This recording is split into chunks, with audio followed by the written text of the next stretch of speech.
We are going to solve the following equation: x to the fourth power plus 1 equals 0. With this, we will find the fourth root of minus 1. If you think you can do it, stop the video now and the next continue to see if we have the same result. This looks familiar if we would have had a minus here instead of a plus, because this would be a square difference. This also could be a square difference. Let's say when we have a squared minus b squared, this is factorized as a plus the root of this b, a minus the root of this b. And so we have the square of this, a squared, I put minus, and then the square of this, or the square of this, b squared. But here I have a plus instead of a minus. That means that b squared must be a negative number. In order to, when multiplied times this minus, we have a positive sign. So there is a I involved here, because I squared is root of minus 1 squared. So this is minus 1. So let's do it. This would be x squared plus I times x squared minus I. Let's do it. X to the fourth power minus this square, I squared. So x to the fourth power minus I squared is minus 1. So x to the fourth power plus 1. Alright, so this is equal to 0. This is equal to 0. Now we can further operate this, because we need to find x, we need to solve for x. Here we also have a square difference. This is simple. This would be x plus root of I times x minus root of I, because if this would have say 9, x squared minus 9, I would have put x plus root of 9, that is 3, times x minus root of 9. So here, instead of 9 here is I, times this. This is again the same concept as this one. We need a number that when we square it be negative and then multiply by the negative, but here we have here I, that is already root of minus 1. So let's put again another minus sign inside the root. So this would be root of minus I squared. Let's see what's this. This is minus I. So let's see. If I say x plus root of minus I times x minus root of minus I, this would be x squared minus root of minus I times root of minus I, this is root of minus I squared, is minus I, that is x squared plus I, that is the same thing that we have here.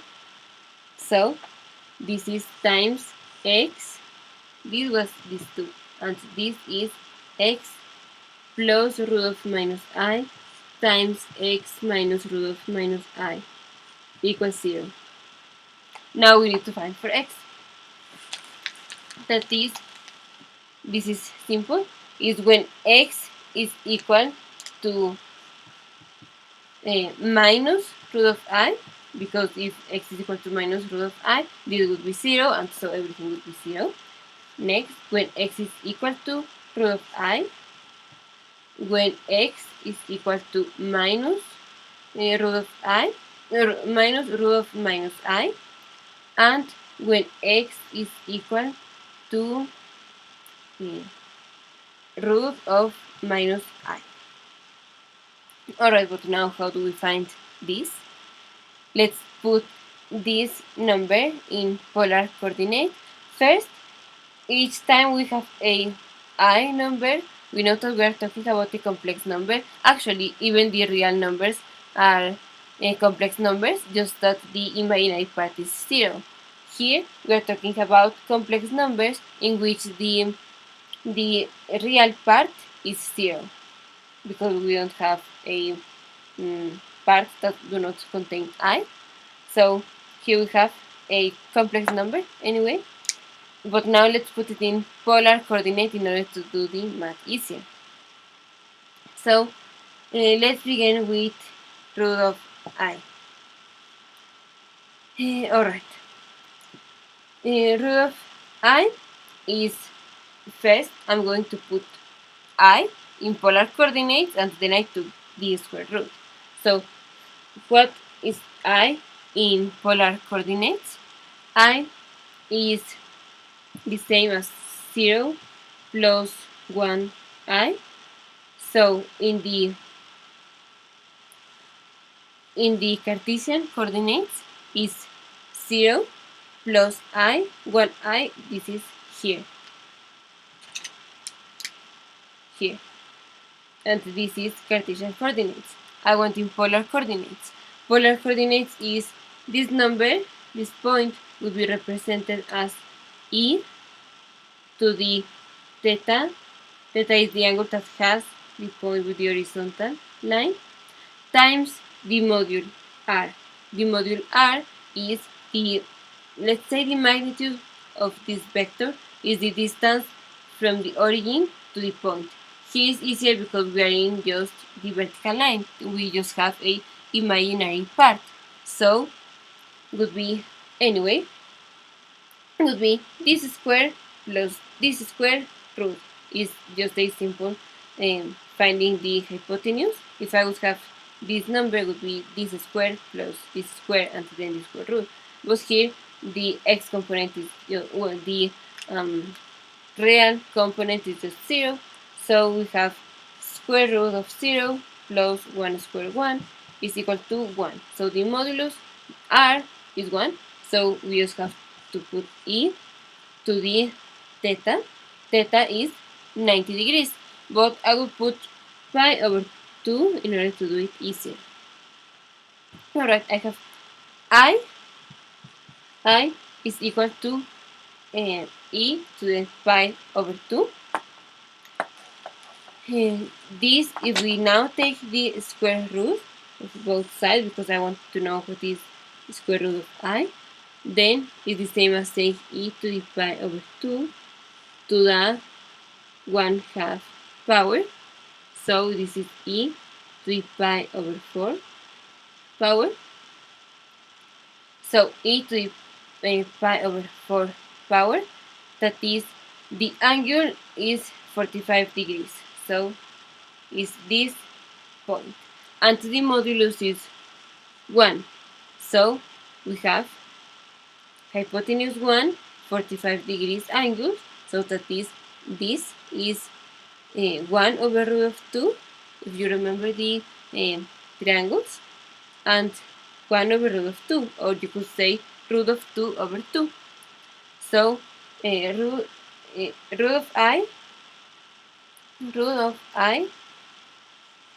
I is equal to, let's put it in Cartesian coordinates, it would be root of 2 over 2 plus root of 2 over 2I.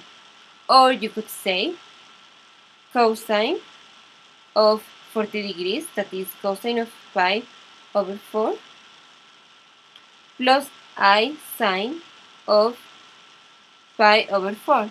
That this comes from the Euler formula, and also we could have find root of I without putting in, well, just putting it in polar coordinates, but sometimes this becomes a little messy. You would have done E I to the pi I plus 1 equals 0. So E to the pi I is equal to minus 1. And from here we go by. And we search for I, or for I. This will be taking the logarithm, and I think I have done a video about this. Alright, next, so let's continue here with polar coordinates. We find root of x, root of I. So minus root of I would be minus, how do I put it? So this one is minus root of 2 over 2 plus, minus root of 2 over 2I. It's just multiplying square root of I times minus 1. Square root of I was this, so multiplied by minus 1 would be this. Or you could say minus cosine of pi over 4 minus I sine of pi over 4. Now let's find first the root of minus I. It's the same concept. First, let's find where is minus I in Cartesian coordinates. Is here. This is minus I. So the modulus again is just 0 squared plus minus 1 squared and then square root. This is just 1. And the angle is again 90 degrees, but is minus 90 degrees. That is minus pi over 2. Or you could say pi over 4, 2 pi over 4, 3 pi over 3 fourths of, just 3 pi over 4, 4 pi over 4, 5 pi over 4, 6 pi over 4. So let's put e to the minus pi over 2.